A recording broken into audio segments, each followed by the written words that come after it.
Okay, folks, so I'm really going to try to do this in 5 minutes. All right, so we know how to factor by grouping. When we have 4 terms, we can factor by grouping. We can switch some things around. I would switch this around.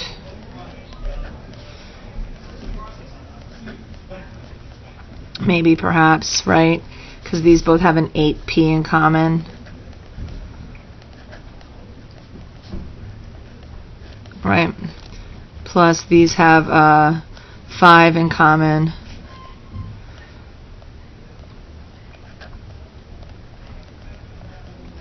Okay, and look at what we have. So we have 8p plus 5 times 3p squared minus 7.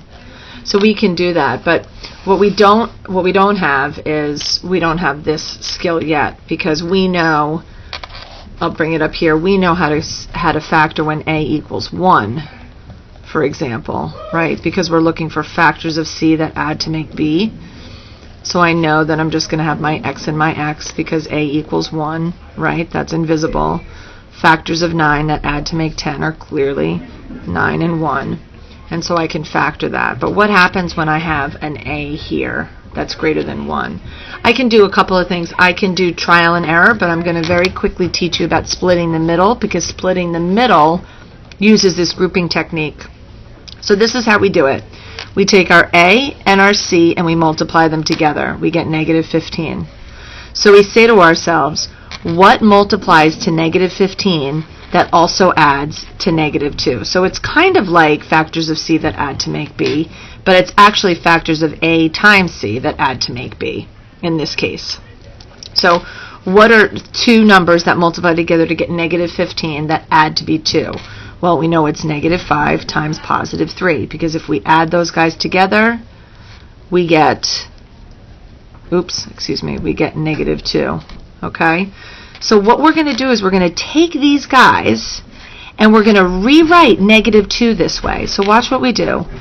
3p squared minus 5p plus 3p minus 5. So this here adds together to get negative 2. Do you see that? And now we have a grouping technique to do. So if we do grouping, we can again rewrite this. So I would take these 2 guys, rewrite this way, and then I'd group. So I have 3p times p plus 1 minus 5 times p plus 1. And now I can factor these. So I just use this grouping technique in order to factor when a is greater than 1. Let's do one more of these, and then we'll be done. So again, a times c, what's 12 times 5? 12 times 5 is 60. So factors of 60 that add to make 19. What can we say? Well, 15 times 4. 15 times 4 is 60, but 15 plus 4 is also 19. So we're going to rewrite this as our center term. So that's why it's called splitting the middle, because we take the middle guy and we split it. So 5n squared plus 15n plus 4n plus 12.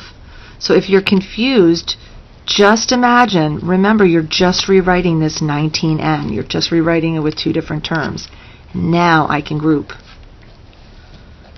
So I have 5n, n plus 3, plus 4, n plus 3. And look at that. So now I have 5n plus 4, can you see it? Times n plus 3. And there are our factors of that trinomial. You're going to try this on your own. Trust me, it'll get easier as you work on it.